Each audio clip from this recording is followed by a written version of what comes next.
Ainsi les récompenses qu'on obtient en finissant le jeu en mode impossible, le Piu Piu et l'armure un peu stylée.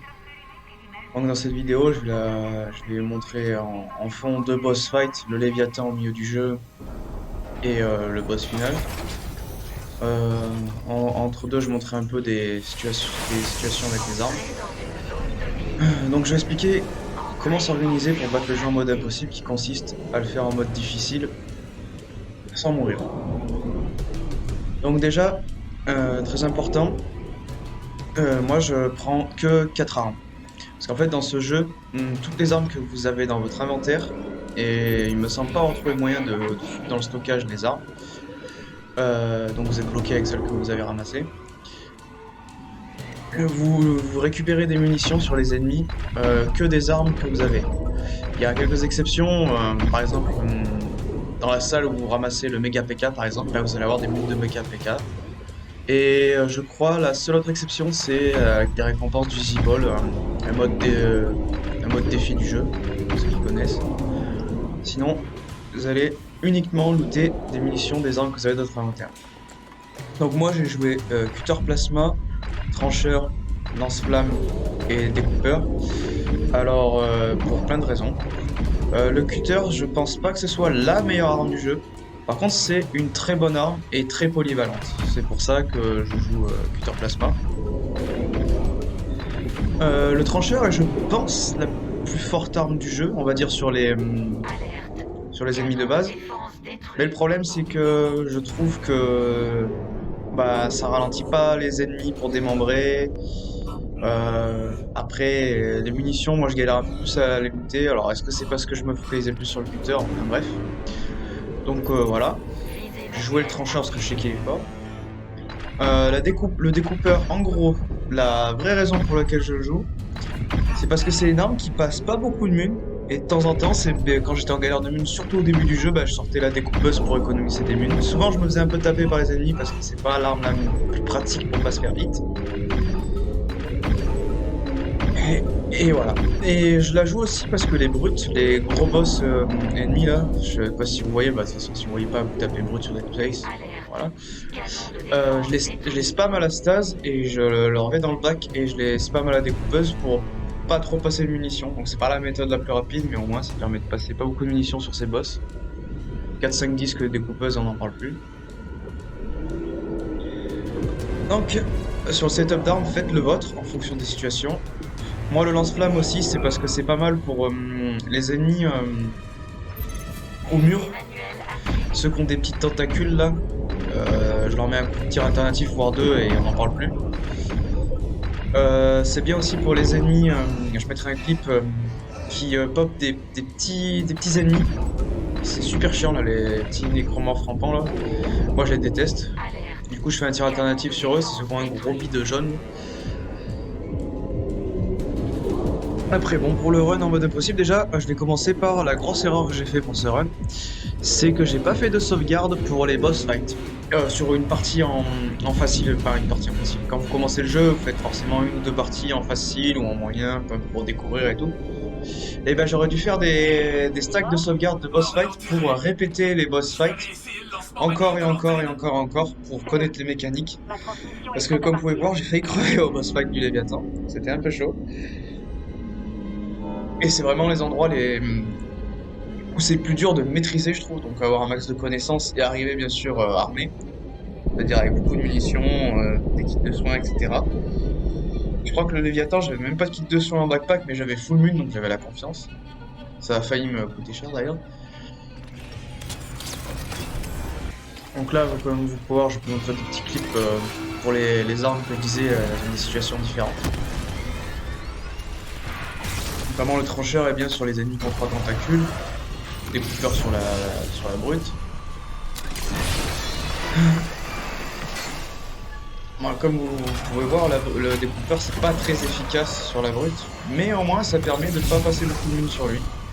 Et parce que moi dans le run impossible, j'ai souvent été en galère de mine, surtout on va dire les 5-6 premiers épisodes.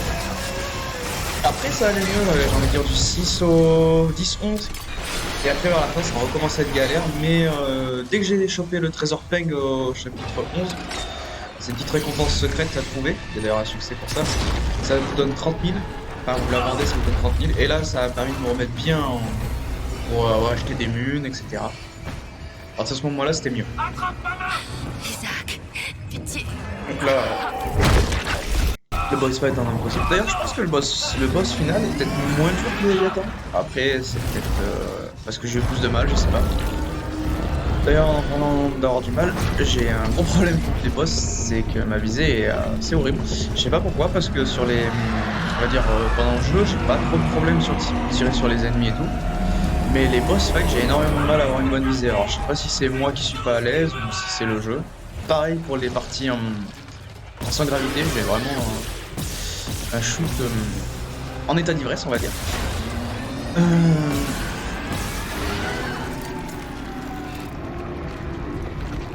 Après, c'est toujours pareil, il faut avoir une bonne connaissance du jeu pour le mode impossible, hein, vu que c'est très punitif. Mais je trouve qu'il n'y a pas en soi de vraies phases qui m'ont choqué dur. C'est plus vraiment la gestion qui est dure. C'est toujours avoir des munes, toujours avoir des petits kits de soins. D'ailleurs, sur ça, je trouve que le jeu est assez généreux, même en impossible. Il vous donne souvent ce que vous avez besoin. Il va souvent vous donner des recharges de stase quand vous avez plus de stase. Souvent vous donner des kits de soins quand votre santé elle est en jaune ou en rouge. Etc. Donc c'est pas trop mal d'essayer d'éviter de se faire hit bêtement, comme ça on coûte plus de munes et moins de kits de soins. Ah oui, et la stase, j'essaie toujours d'avoir une ou deux recharges de stase dans mon inventaire parce que vraiment la stase, n'hésitez pas à la spammer, c'est vraiment, ça permet d'économiser des munitions, d'éviter de se prendre des hits. La stase, c'est la vie. N'hésitez pas aussi à vous servir de votre environnement parce que le jeu propose beaucoup de petites bonbonnes de stase, comme vous avez pu voir dans un clip précédent, ou des petites bonbonnes explosifs. Alors n'hésitez pas à vous servir de l'environnement pour vous faciliter la vie et économiser des munitions. Parce que, en vrai, faut savoir se servir de tout. Le perso, c'est pas un ingénieur pour rien. Qu'est-ce que je pourrais ajouter de plus mode impossible Après, moi, du coup, j'ai galéré à trouver des solutions en français. D'ailleurs, je n'ai pas vraiment trouvé, c'est pour ça que je fais la vidéo. Il y a beaucoup de gens qui font des solutions en anglais pour expliquer un peu ce qu'il faut faire ou pas faire. Mais c'est vrai que en français, j'ai pas trouvé beaucoup de solutions. Ah oui aussi, alors je sais pas si c'est une impression hasard ou quoi, mais j'ai eu le ressenti, surtout vers la fin du jeu, j'ai commencé à faire attention, que quand on tire sur un nécromorphe, sur une jambe par exemple la jambe gauche, qui tombe par terre normalement, qui rentre, et ben si on lui pète le bras gauche du coup le même côté, si on lui pète le même côté bras et jambes, j'ai pas tout le temps, très souvent, il meurt. Ça permet d'éviter de casser une jambe et péter deux bras, de passer plus de munes, etc. Et je recommanderais d'éviter de faire le piétinement même sur les ennemis rampants parce que je trouve que c'est pas assez fort. Enfin, on met trop de coups, c'est trop risqué, on peut trop facilement se prendre de hits, etc. Je suis vraiment pas fan. Et aussi il y a des passages, faut pas hésiter à ne pas combattre. Il y a des passages, faut juste fuir. Il y a des passages dans le jeu, vous passez deux portes, l'ennemi que vous avez croisé il est derrière et il fait plus chier. C'est notamment sur les Valor. Franchement, par exemple, le passage sur le vaisseau, j'ai littéralement fui, j'ai pas tiré sur les ennemis, je les ai spammés de stage, je me suis barré. Ça économise des munes, je prends pas la tête.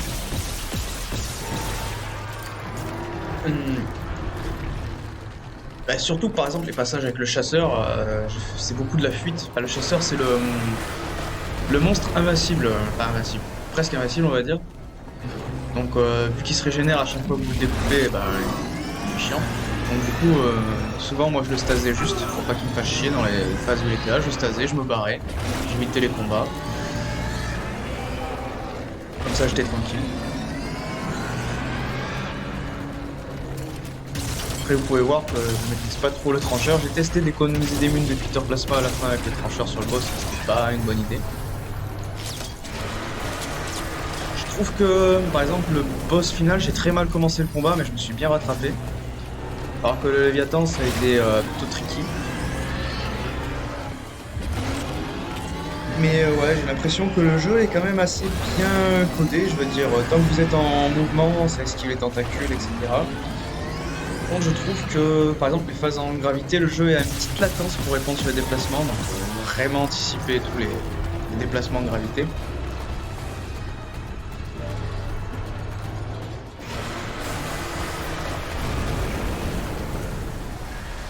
Après, qu'est-ce que je pourrais... Je sais pas ce que je pourrais rajouter, est-ce que j'ai rien oublié? Franchement, si avec ça, ça aide pas...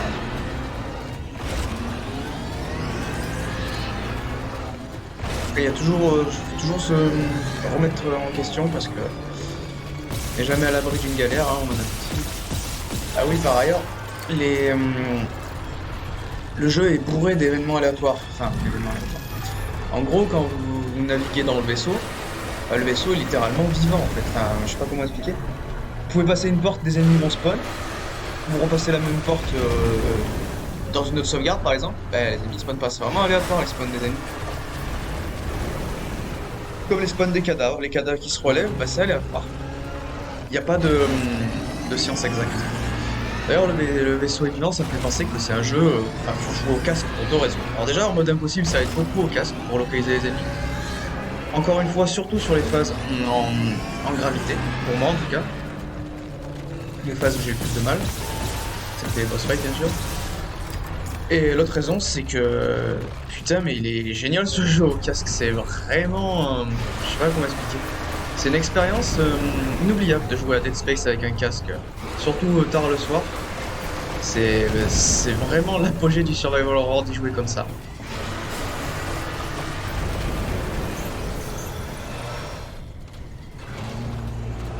Et aussi, j'ai parlé du Z-Ball tout à l'heure, n'hésitez pas à le faire en mode impossible. Le Z-Ball, ça prend 5 minutes et vous avez quand même pas mal de récompenses. Au pire, ça vous donne des munes, des armes que vous ne jouez pas, comme je l'ai dit, bah, vous les revendez au shop. D'ailleurs, au shop, j'ai beaucoup acheté des munitions, surtout Peter Plasma, souvent une de recharge de stase, et je vendais mes mines de découpeur, par exemple, j'en lootais et qu'on n'en passe pas beaucoup en vrai. Enfin, moi, ma méthode d'organisation pour faire le jeu, j'en passais pas beaucoup. Il faut s'adapter à comment vous gérez votre partie aussi. Parce qu'il y aura, pour avoir 1001 tutoriels sur le jeu, il faut vraiment savoir comment le jeu marche et pas savoir ce qu'il faut faire. C'est... voilà. Savoir adapter. Et c'est un jeu où la mort est très vite arrivée, même s'il n'y a pas de phase difficile. Par exemple, vous ouvrez un shop, bah, un ennemi spawn et vous attaque pendant que vous ouvrez le shop. Donc, faut toujours être sur ses gardes sur le jeu. Il n'y a pas... À Dead Space, vous lootez dans une salle secrète, il y a deux ennemis qui spawnent, un dans votre dos, un dans vous. Dead Space, il n'y a pas de temps de repos. Le jeu, il vous met toujours la pression. Et c'est peut-être ça qui fait son charme aussi. Ah oui, j'oubliais aussi, il faut impérativement se EP. Aux établis, il faut améliorer votre tenue. Surtout, moi j'ai priorisé les PV. Et en deuxième, la stase aussi. Et bien sûr, dès que vous avez un peu de quoi revendre au shop, que ce soit en semi-conducteur ou en munitions de votre arme que vous utilisez le moins, il faut acheter les tenues pour... moi j'ai fini je crois la tenue 5, hein, je crois que j'ai réussi à acheter la 5ème, parce que ça vous donne un petit bonus de santé et en mode impossible c'est vraiment pas négligeable. Et améliorer l'arme que vous servez le plus, donc moi j'ai full amélioré le Peter Plasma, et juste un petit peu de dégâts sur vos autres armes. Allez, peace.